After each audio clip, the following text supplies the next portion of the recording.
안녕하세요. 온라인에 여러분의 비밀 얼마나 많이 저장해 두셨나요?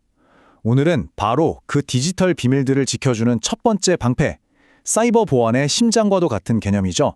기밀성에 대해 한번 제대로 파헤쳐 보겠습니다. 이거 좀 재밌는 질문이죠? 아니, 국가의 운명이 걸린 군사 기밀이랑 제가 친구랑 나눈 시시콜콜한 메시지가 대체 무슨 상관이람? 전혀 다른 세상 이야기 같잖아요? 근데 알고 보면 이 둘을 지키는 핵심 원리가 놀랍게도 기밀성이라는 딱 하나의 개념으로 통한다는 사실. 오늘 끝까지 보시면 바로 이해가 되실 겁니다. 자, 그럼 첫 번째 섹션부터 시작해 볼까요? 우리가 기밀이라는 단어는 다 알지만 이 사이버 보안 세계에서는 이게 어떤 특별한 의미를 갖는지 그 개념부터 확실하게 잡아볼게요. 다들 기밀성이랑 프라이버시 그거 아니야? 하고 헷갈려 하시는데 이게 비슷해 보여도 결정적인 차이가 있어요.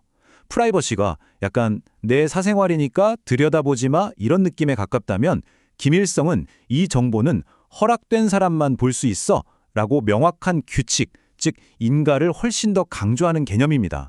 자, 이걸 거대한 디지털 금고라고 한번 상상해 보세요. 기밀성이란 건 뭐냐면 딱 정해진, 그러니까 허락받은 사람만 그 금고를 열 수 있는 열쇠를 갖게 하는 원칙, 바로 그겁니다. 내 소중한 정보가 엉뚱한 사람 손에 들어가지 않도록 막는 가장 기본적이면서도 강력한 자물쇠인 거죠. 근데 여기서 진짜 중요한 게 있어요. 기밀성은 그냥 문 걸어 잠그는 게 끝이 아니라는 거예요. 잘못된 사람은 철저하게 막으면서 동시에 권한이 있는 사람은 필요할 때 언제든지 정보에 접근할 수 있도록 문을 열어줘야 하거든요. 이 막는 것과 열어주는 것 두 가지를 다 해야 진짜 기밀성의 임무를 완수하는 겁니다. 좋아요. 그럼 이 기밀성이라는 약속을 대체 어떻게 지킬 수 있을까요? 말로만 하는 건 아니겠죠? 자, 이제 우리의 디지털 도구 상자를 한번 활짝 열어보겠습니다. 과연 어떤 자물쇠와 열쇠들이 들어있는지 한번 보죠. 이게 마치 겹겹이 쌓인 성벽 같은 거예요. 우리가 매일 쓰는 아이디와 비밀번호가 첫 번째 성문이라면 2단계 인증은 그 안에 또 다른 검문소, 그리고 지문이나 얼굴 인식 같은 생체 인식은 나만 아는 비밀 통로 같은 거죠. 마지막으로 데이터 암호화는 그 안에 보물상자 자체를 아무도 못 열게 꽁꽁 묶어두는 거라고 생각하시면 딱 맞습니다. 군대나 정부 같은 아주 큰 조직에서는 정보를 철저하게 관리해요. 바로 알아야 할 필요가 있는 사람만 정보를 볼 수 있게 하는 거죠. 이걸 need to know 원칙이라고 부르는데 정보마다 1급 비밀, 대외비 같은 등급을 매겨서 접근 권한을 제한하는 겁니다. 사실 이건 병원에서 의사는 환자 기록을 보지만 다른 직원은 함부로 볼 수 없는 것과 똑같은 원리예요. 자, 여기서 전문 용어 딱 3개만 기억하고 가실게요. 어렵지 않아요. 첫째, 암호화. 이건 그냥 우리끼리만 아는 암호로 대화하는 거예요. 남들은 못 알아듣게요. 둘째, 접근 제어 목록. ACL이라고도 하는데 이건 말 그대로 파티 초대 명단이에요. 명단에 없는 사람은 절대 못 들어오는 거죠.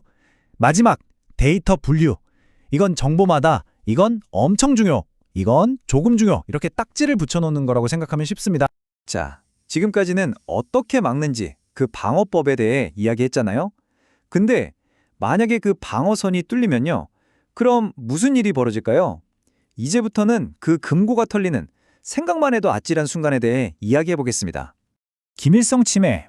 말이 좀 어려운데 쉽게 말해서 그냥 도둑이 우리 집에 들어온 거예요. 아직 뭘 훔쳐가진 않았을 수도 있어요. 근데 허락도 없이 내 공간에 들어와서 지금 내 모든 걸 엿보고 있는 상황. 바로 그게 기밀성 침해입니다. 정말 위험하죠? 그리고 문제가 여기서 끝나면 다행인데 절대 그렇지 않죠. 도둑이 집 구경만 하고 나갈 리가 없잖아요.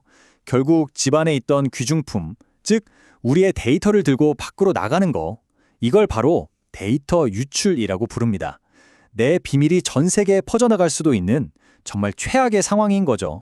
자, 여기까지 들으시면 아니 군대 얘기, 정부 얘기, 나랑은 좀 먼 얘기 같은데? 라고 생각하실 수도 있어요. 근데 절대 아닙니다. 이건 바로 나의 이야기, 내 개인정보에 대한 이야기예요. 지금부터는 이 얘기를 우리 바로 코앞으로 가져와 볼게요. 여기서 정말 중요한 단어가 하나 나옵니다. 바로 PII, 개인식별정보라는 뜻인데요. 솔직히 말해서 사이버 보안에서 기밀성을 그토록 강조하는 이유? 그건 바로 이 PII를 지키기 위해서라고 해도 틀린 말이 아닐 정도예요. 여러분의 이름, 집 주소, 주민등록번호, 은행 계좌 정보 이런 것들이 다 PII거든요. 이게 그냥 단순한 텍스트가 아니에요. 해커 손에 들어가면 이걸로 여러분인 척 다른 사람을 속일 수도 있고 대출을 받을 수도 있고 심지어 범죄를 저지를 수도 있는 말 그대로 만능 열쇠가 되는 겁니다. 김일성은 바로 이 위험한 열쇠를 안전하게 보관하는 금고인 셈이죠. 자, 그래서 오늘의 핵심 결론입니다. 온라인 세상에서 나를 지키는 여러 방어선이 있겠지만 그 중에서도 가장 기본이 되고 또 가장 중요한 최전방 방어선, 그게 바로 김일성이라는 겁니다. 이게 무너지면 사실상 모든 게 무너지는 거예요. 자, 그럼 마지막으로 질문 하나 던지면서 마무리할게요. 기술은 계속 발전하고 우리 데이터는 점점 더 많아지는데 이걸 지켜야 할 최종 책임은 과연 누구에게 있을까요? 데이터를 사용하는 기업? 법을 만드는 정부? 아니면 결국 우리 자신일까요? 여러분의 생각은 어떠신가요?